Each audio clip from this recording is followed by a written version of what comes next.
Hi folks, we're Travel with Johnny and Will, and we're currently on board the newly refurbed P&O Azura for our week's cruise, leaving from Malta. It is March, and we're cruising over the Adriatic towards like Greece and Crete is one of our stops as well. So all new ports for us and a new ship for us. So we're very excited. And in this video, we're just going to recap what happened during our day one on board, how we got here, and yeah. So I think maybe to start with, we booked this cruise actually last year in April whenever we were cruising on Iona. We'll put the link to our Iona playlist here, and we had booked it on board, and we were because we got extra on board spend and things like that. And the one thing we were attracted to this was it was a fly cruise, and we were able to fly from Belfast. So it was a big selling point for us.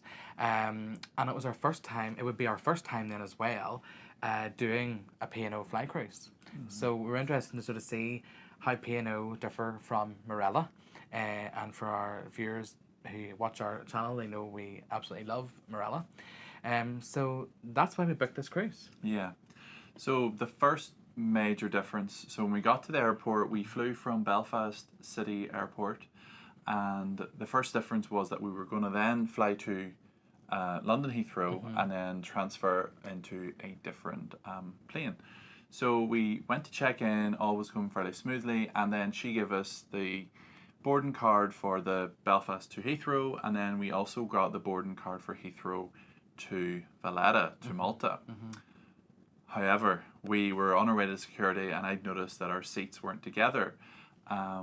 Now, they told us at that check-in desk they didn't have access to that system, and that we were to, once we get to Terminal 4 in Heathrow, then they could look at that for us. So we thought, yes, brilliant. And on we went. The flight was fairly smooth from Belfast City to Heathrow Terminal 5, which was great.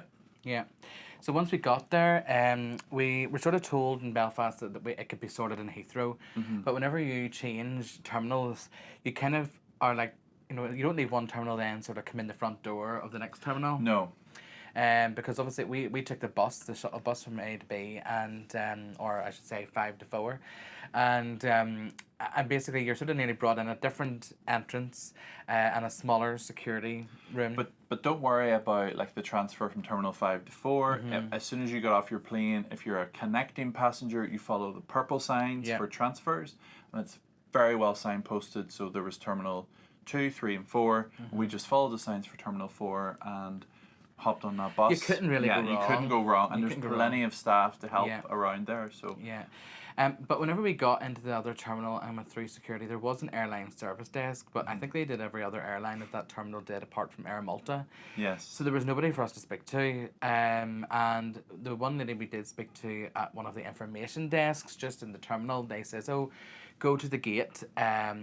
Whenever they call the flight, go to the gate, and the gate staff should be able to help. And when the gate opens, but that was about an hour.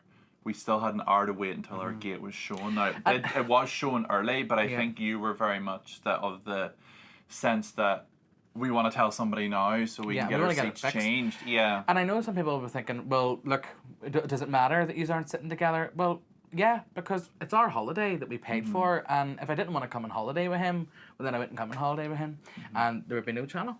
So yeah, it is important. I think if you're paying for a holiday, you don't pay for a holiday to then disown the people you're going with for the sake of 3.5 hours.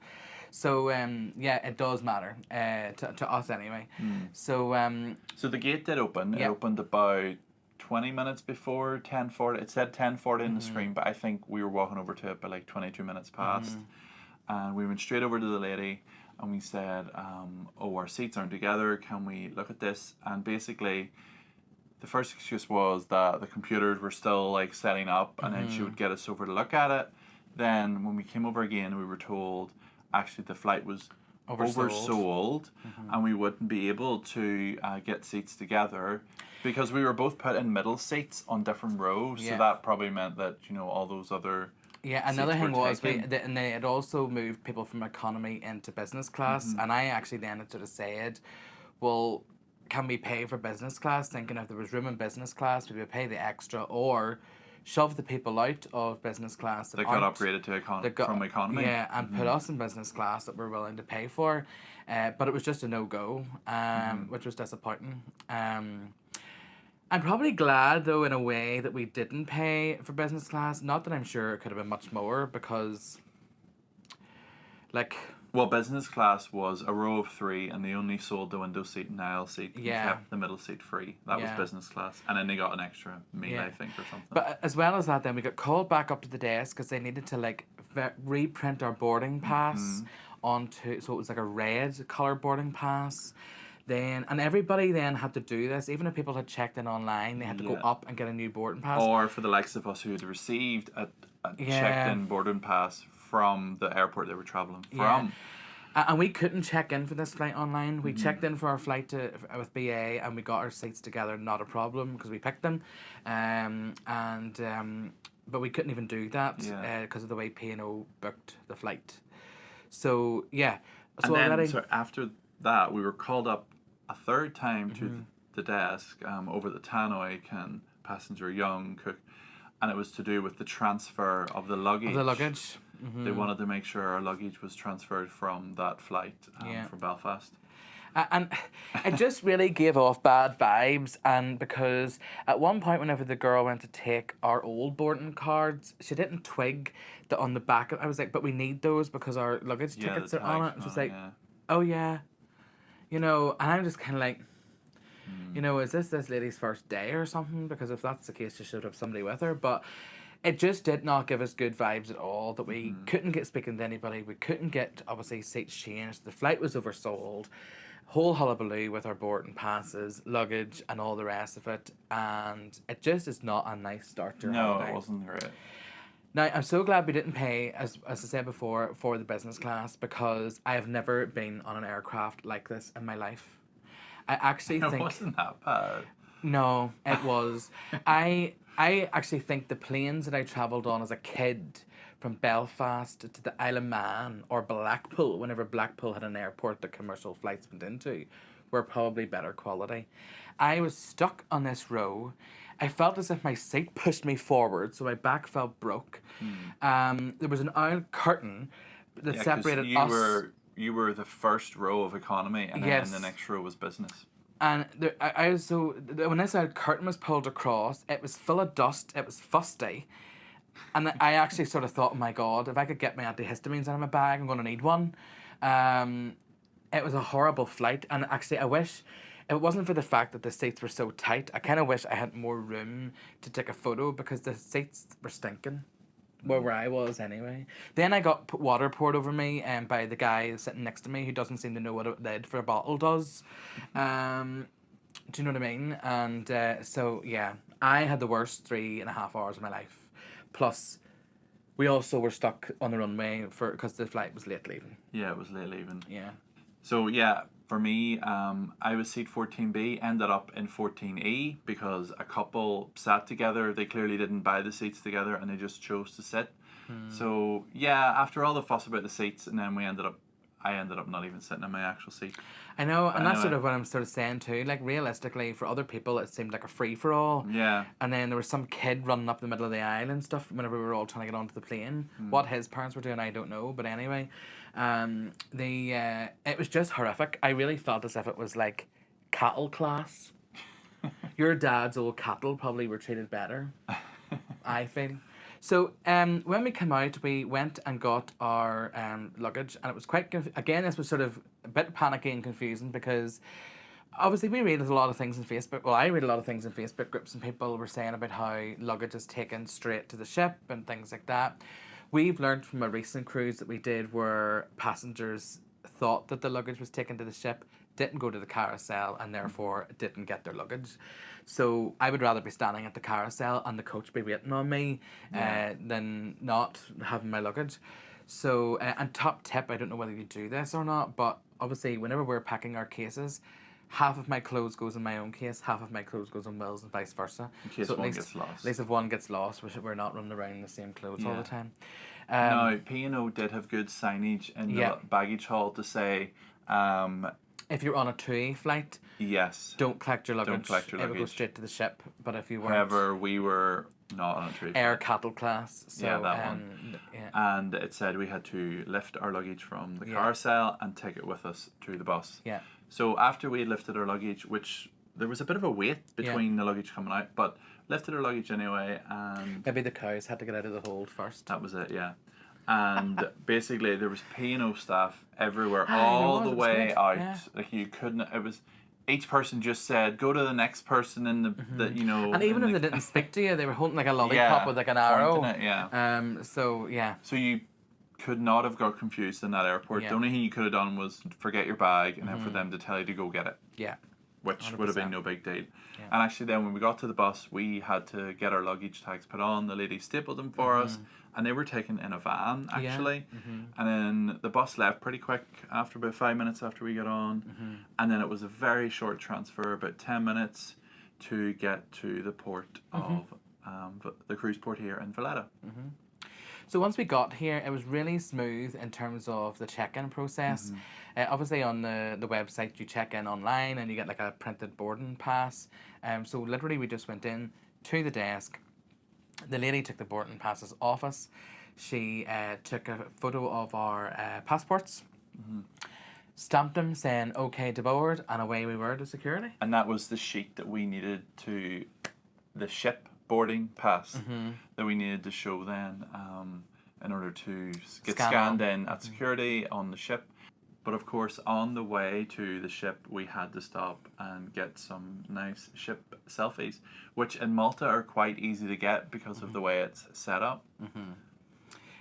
Although they sort of, P&O did miss a trick there because if they had had a photographer there, Yeah, like they most could have cruise had- lines, they could have probably got a few. Shots. We never get a photograph normally with a photographer on the way in because 9 times out of 10 we're half like dragged through a bush looking at No, I think as well, I always wear colours that blend into the green to the screen green somehow screens and if stuff. they use that. Yeah. From here, we went right to our cabin, which for us is a first. It's an aft-facing cabin. Straight to the cabin, and then our cruise cards were in an envelope on the door, and this is us just entering the cabin for the first time.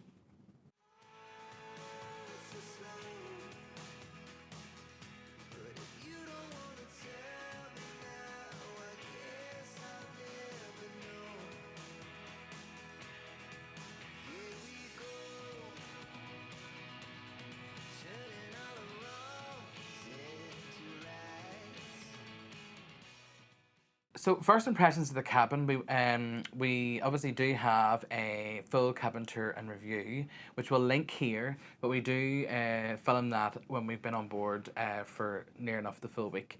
But our first impressions are that the cabin seems a bit small, as in It's the like area. shorter in the long way. Yes, if that makes sense. Where the bed and things are, and there's sort of not a sofa, you're just sort of left with a seat.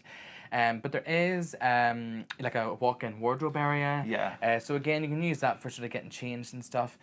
Bathroom's a bit on the tight side, and the layout of it's probably not so great. But again, we'll go into more detail after we've actually been using the cabin for a longer period. But what we did like was the balcony. And the balcony, that's definitely the biggest balcony that we've had on a cruise ship. Maybe the one on Explorer 2, the one we got the deluxe balcony, it was slightly longer, but this is a very, very good size Yeah, balcony. but the other thing is on that ship, the door opened out. We like which a sliding hated. door, yeah, we don't like doors. Because that cuts into your space. Yeah, we like a sliding door. So yeah, this is definitely the best balcony. It and is, it's yeah. amazing being at the aft of the ship. This is definitely a first, and I cannot wait Until to we literally- sail away, yeah. Yeah, till we actually sail. The other thing that's really strange about this cruise is that we're not actually going anywhere until later today. Because obviously we got here yesterday, but we've stopped overnight. So I'm not sure if that means that people... See, I thought maybe the people flew in on different days, but I don't think that's the case. I think it's just the fact that most flights don't get in here until later on in the day. Because, like, by the time we actually physically got on board the ship, it was like, what time? Was it like 5 o'clock? Uh-huh. Which is late for us, you know, Very especially late, yeah. we had been awake since 4 a.m., on the road since 4:30, flying since 6:30. I honestly Two feel... flights Yeah, basically cover what would be the guts of 4 hours of a flight. it was a long day. yeah, It was a long way. day It was a for bit of a us. camel track to get here. But, so I think that, you know, and again, for most people, there was other flights getting in, you know, in around sort of the same time. And so maybe people just don't arrive until later. It's certainly not getting on MSC Virtuosa and being on for 10:30 a.m. I know, and You know, like it's not that. and that time we were half pissed by 11:30. Mm-hmm. But yes, cabin looks great, and we can't wait to hopefully enjoy it this week. So afterwards, we went downstairs and to grab a drink, and we literally went to the first bar we saw. Malabar. So yeah, we just sat at the bar. This was the bar that was designated for everybody to come to chat about their drinks packages if they wanted. It was on the The Horizon. It was on the cruise Horizon. And just explain what that is, Johnny.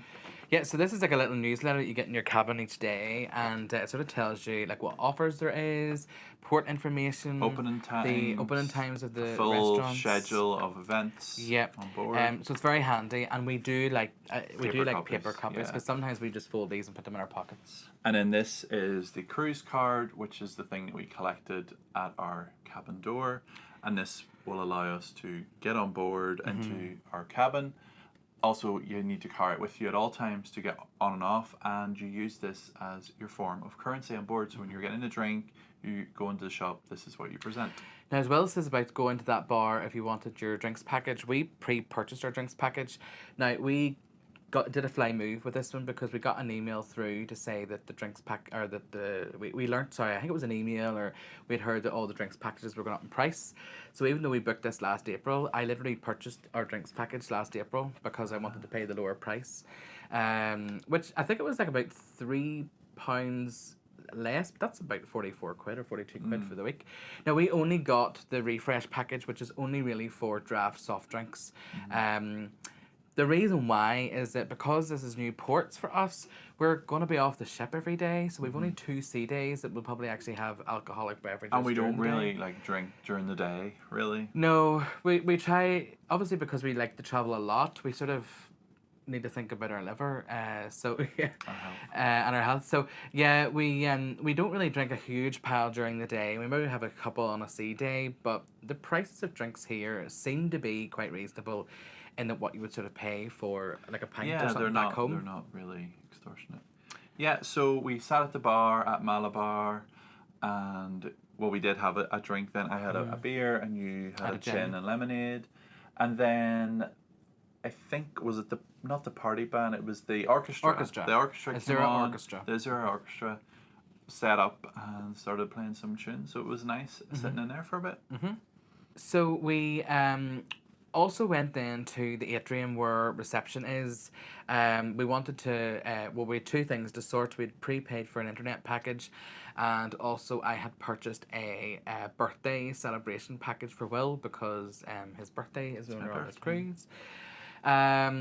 So there was like a voucher for specialty dining, so we wanted to try and get that booked in too, but the queue was massive. It was massive, yeah. So then we sort of thought, look, we'll go and check out what the menu is and the MDR.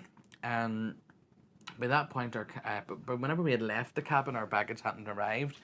But we sort of thought, oh, well, we'll go and check out what the menu is. And we checked out what the menu was, but then an announcement came over the tannoy that basically due to, was it operation reasons or something? Yeah, or probably a machine had broke down or something. that basically there was a delay on bringing the luggage on board. So we were like, oh...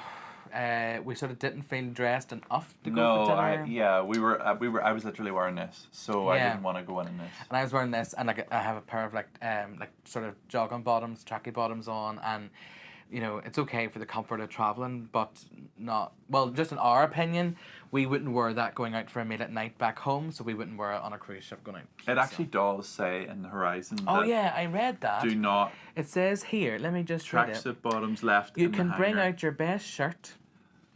Or keep it a bit more casual, so long as the tracksuits are left in the hanger. Yeah. So there you go. We wouldn't have been welcome, even though our clothes hadn't arrived. So I think they would have probably a free pass that night. But we wouldn't. We wouldn't have went. So we then headed to the buffet. Now I just. So we headed up past the Horizon pool first, which looked really nice. Yes. And actually, there was a movie that had just started. It nearly scared the crap out of us. Yeah. Because it just came on really loud. And then we went to the, what is it called? Well, that bar, we went there just at the bar to grab just a couple of soft drinks. Because we wanted... because we've been traveling all day, it seemed we sort of wanted like another nice cold soft drink to take with into us for dinner, because again, if we were sitting in the restaurant, we would have ordered drinks.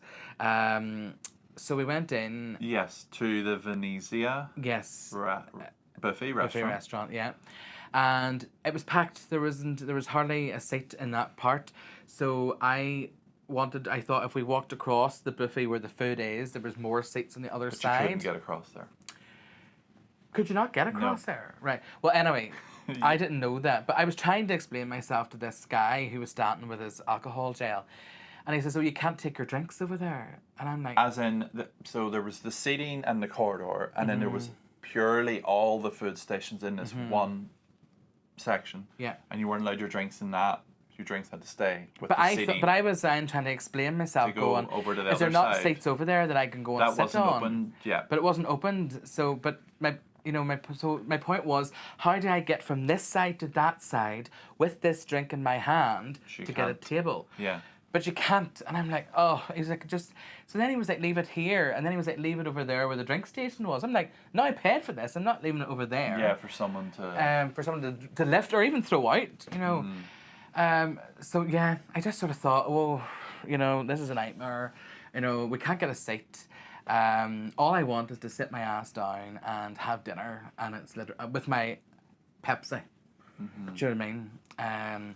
So anyway, we had to walk right back through into the next buffet restaurant, Which is called Verona. Verona, and the other side of it is the beach. But we still had to get our food from Venezia. Yes. Because Verona was like... Half shut. Half shut, I don't know. Yeah, and then the other side of it is the beach house Yeah. or whatever that restaurant's called.